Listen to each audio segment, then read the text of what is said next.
Aqui, professor João Carlos. Boa tarde, estamos aqui, professor João Carlos, para uma revisão rápida sobre os tipos textuais, variações linguísticas e um pouquinho de semântica, né? São assuntos que parecem desconexos, mas de qualquer forma, né, a gente pode interligá-los na grande mãe língua portuguesa, tá? Linguística. Vamos lá então. Parte 1. Tipos textuais. Tipos textuais é a mesma coisa que sequências textuais. Ou seja, são construtos teóricos, né, construções teóricas que nos ajudam a compreender como que nós descrevemos, como que nós narramos, como que nós contamos, como que nós construímos o nosso discurso no dia a dia. Que características essas sequências textuais têm? As mais conhecidas delas, né, entre elas tem a narrativa, tem como característica a sequência de ações, né, decorridas em determinado tempo, que pode ser psicológico, pode ser real mesmo, digamos assim, né? Tempo psicológico, tempo não psicológico. Ela se caracteriza por apresentar verbos no pretérito perfeito, no passado, constituindo o chamado mundo narrado, né?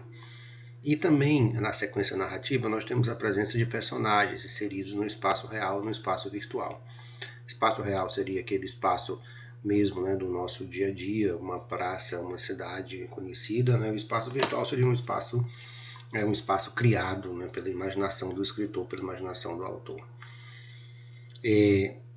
Além disso, uma típica sequência narrativa apresenta basicamente 5 elementos, que é a situação inicial, a complicação ou conflito, o desenvolvimento de ações, e o clímax, ou a parte assim mais o ápice da narrativa, e termina aqui com a situação final ou com o desfecho. Esses elementos, portanto, estão presentes na narrativa.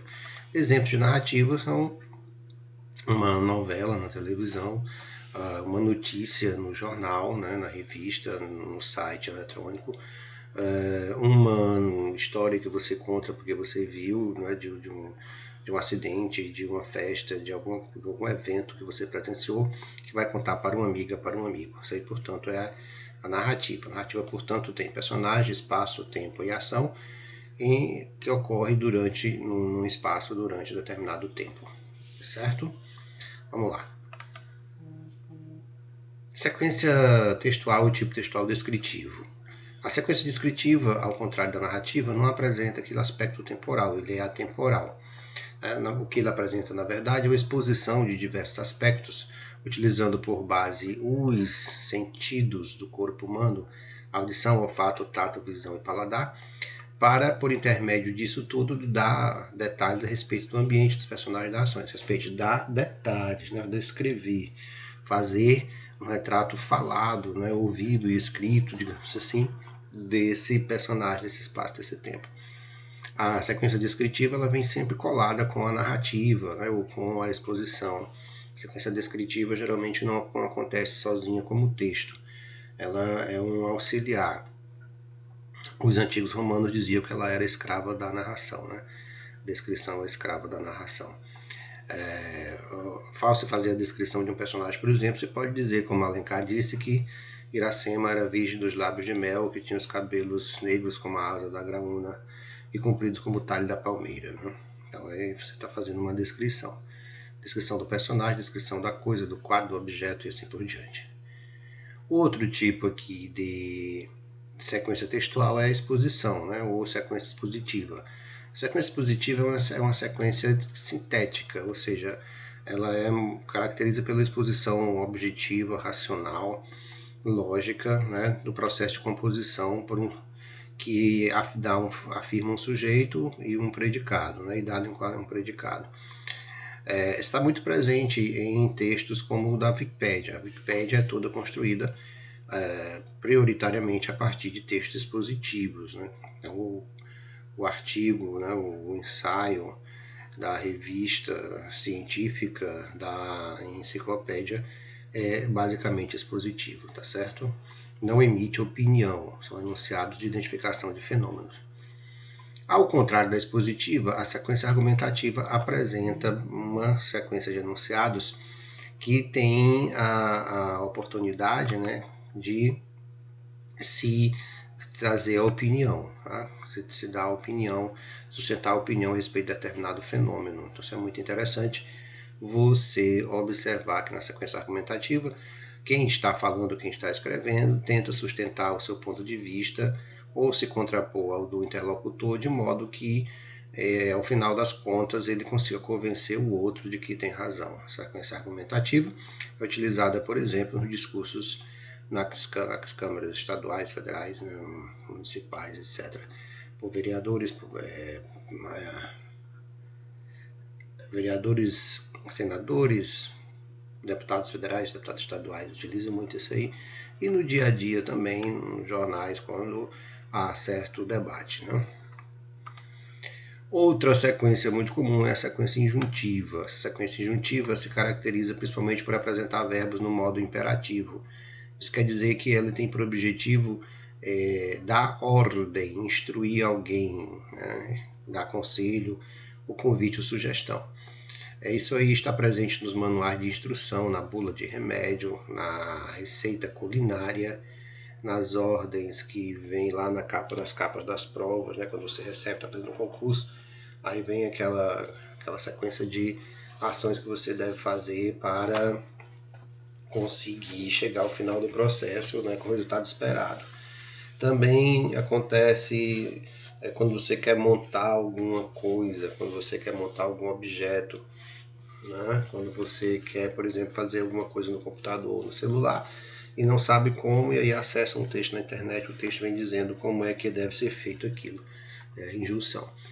E por último aqui, a dialogal. A sequência dialogal se caracteriza pela presença de uma conversa, de um diálogo, um bate-papo, né, entre interlocutores. Isso aqui acontece muito, ela está presente nas entrevistas, nas conversas telefônicas, no chat na internet ou naquele bate-papo que você trava com alguém via WhatsApp.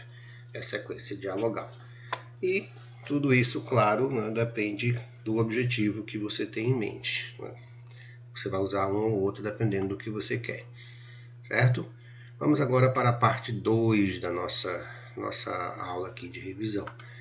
Nossa parte 2 fala sobre variedade linguística. A língua, já dizia um linguista, um estudioso da linguagem, é a unidade na variedade. Unidade por quê? Porque eu tenho uma só língua, seja ela português, espanhol, inglês, francês, mas ao mesmo tempo que eu tenho essa única língua, eu tenho a variedade, ela vai variar. Ela varia em que sentido?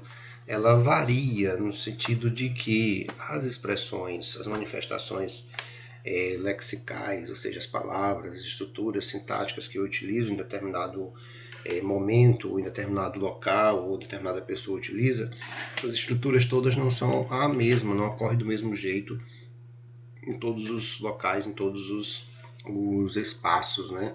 Ou em todos os tempos, digamos assim, no decorrer da história em determinado país. Então o francês varia, o inglês varia, o português, claro, varia, o espanhol também. Nós temos o espanhol europeu lá da Espanha, temos o espanhol da Colômbia, o espanhol falado no Equador, no Chile, na Argentina, na Nicarágua e assim por diante. Cada um deles varia, tem as suas características, tanto na fala quanto na escrita, digamos assim, em alguns aspectos. Então, o que nós temos aqui é a classificação básica, né, das variantes, né, das variações. Nós temos basicamente as variações, né, vamos ajeitar aqui um pouquinho, variação diatópica, né, que é aquela variação que ocorre de acordo com a região onde a pessoa nasceu, né? Variação diatópica, variação geográfica. Tá? Nós temos aqui a variação diacrônica, que é também chamada de variação histórica, aquela variação que vai ocorrer de acordo com a sequência, né, do tempo, de acordo com o decorrer do tempo. Enquanto essa variação geográfica acontece em decorrência do lugar, seja, por exemplo, aqui no Brasil, falar gaúcho, falar nordestino, falar cearense, falar do Rio Grande do Norte, nós temos aqui uma variação histórica, que é aquela variação que é basicamente decorrer do tempo, daí diacronos. Cronos, crônica, é tempo. Dia significa através de. Então é uma variação através do tempo. Né? Aqui uma variação através do topos, topoi, que em grego significa lugar. Então a variação de diatópica e diacrônica, né, são classificações de acordo com critério diferente.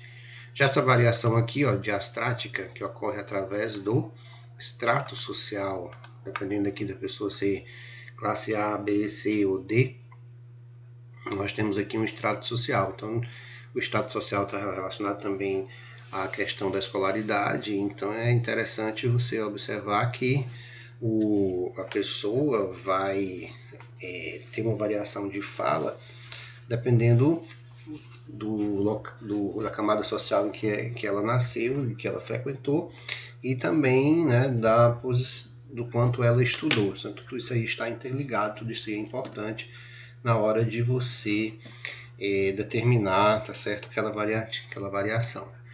A variação diamésica, que é outra, né, que ocorre através do registro, né, do meio. Se o meio aqui, o meso, né, meio, se aqui é oral ou é escrito, é a variação através do meio.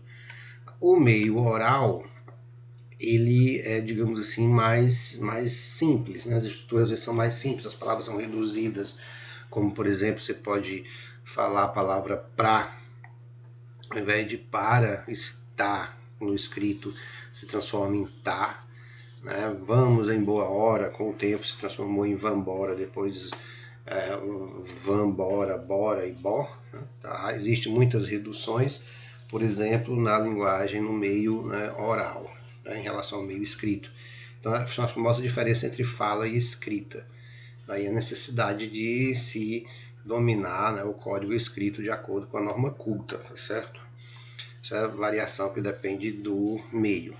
E tem aquela variação que ocorre através da fase, digamos assim, através do registro, né? Esse registro aqui é a questão da formalidade ou da informalidade, está ligado ao contexto de fala, né? O contexto de fala, o contexto de escrita. Então, se eu estou no contexto muito formal, eu uso a modalidade formal da língua. Se eu estou no contexto informal, em casa, na mesa de um bar, eu uso a variante informal, certo? Essa é a diferenciação de uma para outra. Então, diatópica, variação através de lugar, onde você nasceu, cresceu, região do país. Diacrônica, variação da língua que ocorre mediante o passar do tempo mesmo, as mudanças.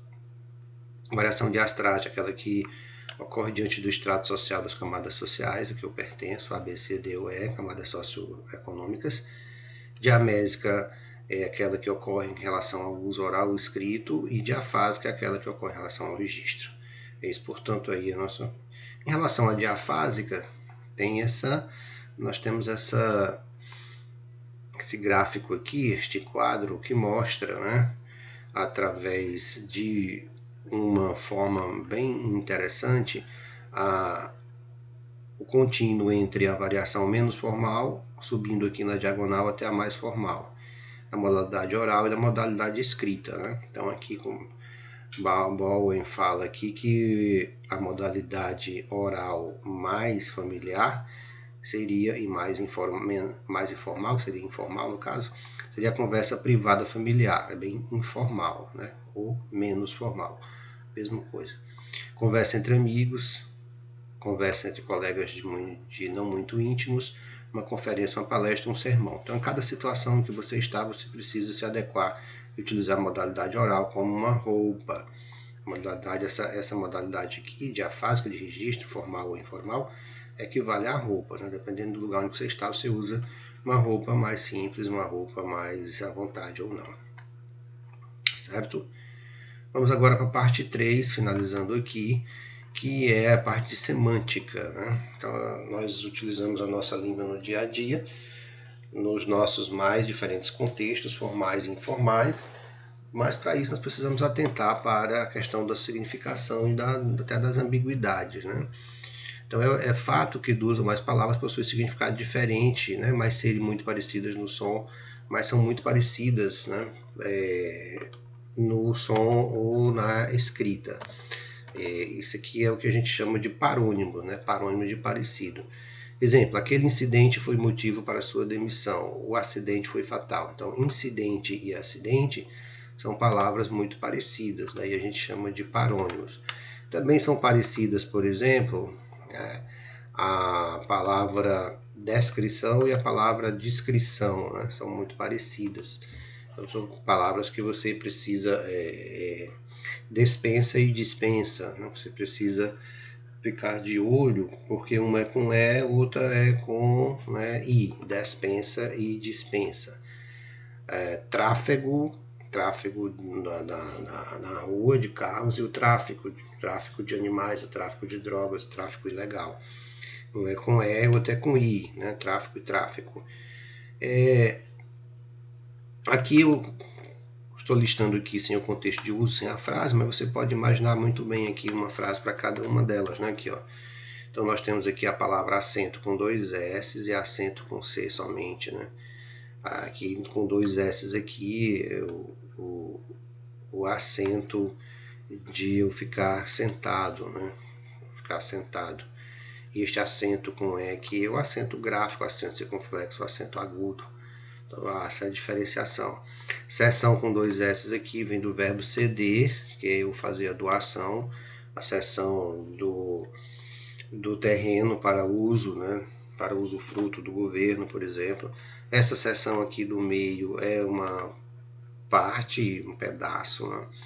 Uma seção do livro, secção Ordem do Advogado do Brasil, secção Ceará.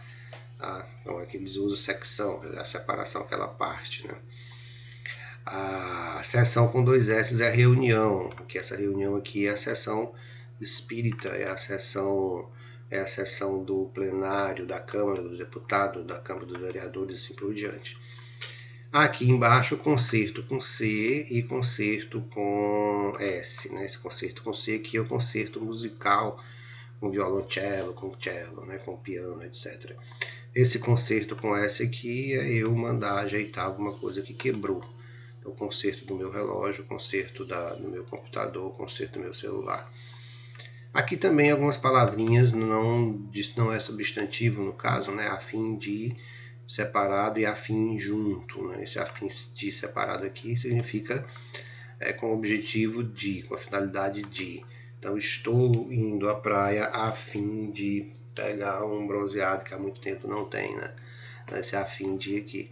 Esse afim junto é basicamente usado na matemática, designa a função afim, né?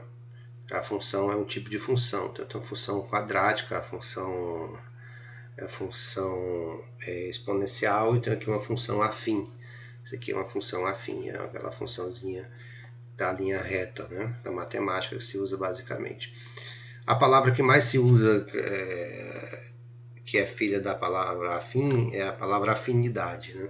Que é utilizada lá no BBB. Eu vou mandar você paredão porque eu não tenho afinidade. Essa daqui é o caso. Senão e se não. Senão separado são duas palavras, né? Se você não vier, se não chover, é uma condição, se, seguido de um advérbio de negação, não. Se não chover, eu vou, né? Se não depositarem dinheiro na minha conta, eu fico liso. E assim por diante, né? São duas palavras. Este senão aqui é a não ser, caso contrário, do contrário, né? Faça o que eu estou pedindo, senão, né, você se dá mal, né? A não ser também, né? A não ser, você pode trocar pelo a não ser, né? Ele gosta de criar, ele gosta de cachorro, senão do Rottweiler, né? Senão do Pitbull, a não ser do Pitbull. Então, tira aí um que ele não gosta. E o tráfego que eu já falei para vocês aí. Portanto, muita atenção, porque isso aqui são palavras relacionadas ao uso culto, erudito, né? É a variante erudita que você precisa dominar, você precisa saber isso aqui no dia a dia para a sua produção escrita, né? E não confundir um com o outro. Então, meus amigos, por hoje é só. Até outra vez.